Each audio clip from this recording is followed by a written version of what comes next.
और एमपी में खुला बोरवेल एक बार फिर काल बना है। गुना के पीपल्या गांव में बोरवेल में गिरे 10 साल के बच्चे सुमित की मौत हो गई।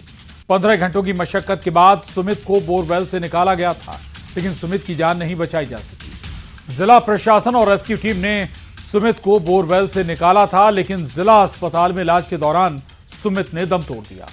राघवगढ़ ब्लॉक के पीपल्या गांव का रहने वाला सुमित मीणा बोरवेल में गिर गया था। घटना की जानकारी मिलने पर प्रशासन और रेस्क्यू टीम मौके पर पहुंची और बचाव कार्य शुरू किया गया, लेकिन गड्ढे में फंसे रहने के दौरान सुमित के हाथ पैर रात भर पानी में डूबे रहे।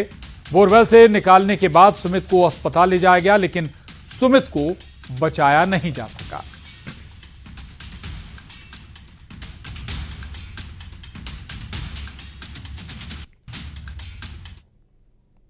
बच्चा रात भर से एक बोरवेल में था। ठंड का मौसम है। बच्चे के जो थे हाथ पांव पानी में थे, उसके पानी के गीले होने के कारण हाथ पांव फूले हुए थे, कपड़े भी गीले हैं, मिट्टी भी है उसके मुंह में। तो एक तो ठंड का मौसम, दूसरा मिट्टी जो क्योंकि सकरा था बोरवेल, उसके कारण यहाँ लाके ये देखा गया था टेक्निकली कि हाइपोथर्मिया के कारण उसके अंगों ने ऐसा थोड़ी शिथिलता पाई हुई। लेकिन जांच के बाद ये तसल्ली करने के बाद सॉलिटी से कि जो भी प्रयास कर सकते थे पूरे प्रशासन ने किया, जो भी चीज़ कर सकते थे वहाँ करी जा सकती थी। जो उपलब्ध संसाधन इतनी तेज़ी से उपलब्ध कराए गए, जैसे कलेक्टर रेस्क्यू सेक्शन में सभी चीज़ें उपलब्ध कराई गई थी। उसके बाद भी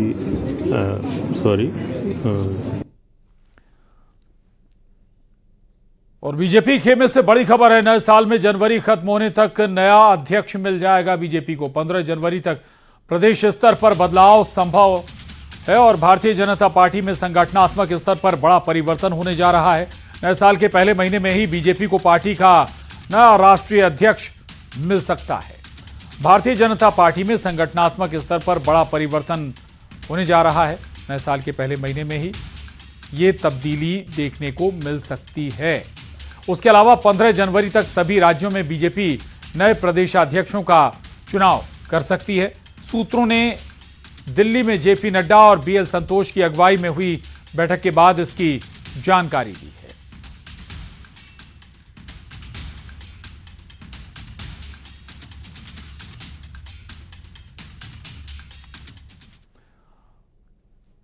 तो एमपी में बीजेपी में जिला अध्यक्षों के नाम को लेकर कहा जा रहा है कि यह दिल्ली से आला कमान तय करेगा। बीजेपी ने मंडल अध्यक्षों की तरह ही जिला अध्यक्षों के लिए भी कई क्राइटेरिया तय किए हैं। कहा यह जा रहा है कि विवाद से बचने के लिए आला कमान ही लिस्ट को हरी झंडी देगा। यह कहा जा रहा है कि अध्यक्षों को रिपीट करने की संभावना बेहद कम है। उधर इसे लेकर सियासत भी गर्मा गई। कांग्रेस ने कहा कि बीजेपी में घमासान मचा हुआ है और इस वजह से दिल्ली और नागपुर से नाम तय हो रहे हैं। वहीं बीजेपी में कहा जा रहा है कि एमपी के प्रभारी, सह प्रभारी और संगठन महामंत्री को आला कमान ने नियुक्त किया है और उनकी ही देखरेख में जिला अध्यक्षों के नाम भी तय होंगे। भाई भारतीय जनता पार्टी में तो सरफटौल चली रही है।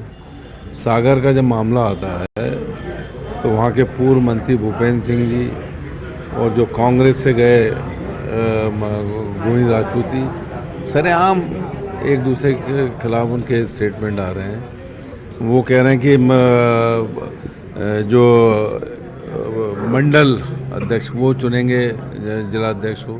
सब फेल हो गया है।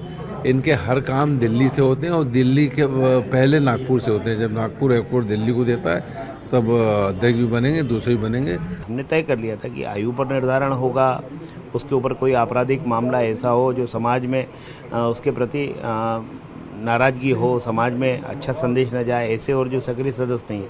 2-3 चीज़ें तय की थी। उसमें ऐसी जो शिकायतें आईं उनको होल्ड कर दिया था। जहाँ किसी तरह से सहमति कहीं इक्का दुक्का स्थानों पर नहीं बन पाई, वो रुके। तो वो भी अब प्रदेश के हमारे निर्वाचन के पश्चात उन मंडलों में भी अब गठन हो।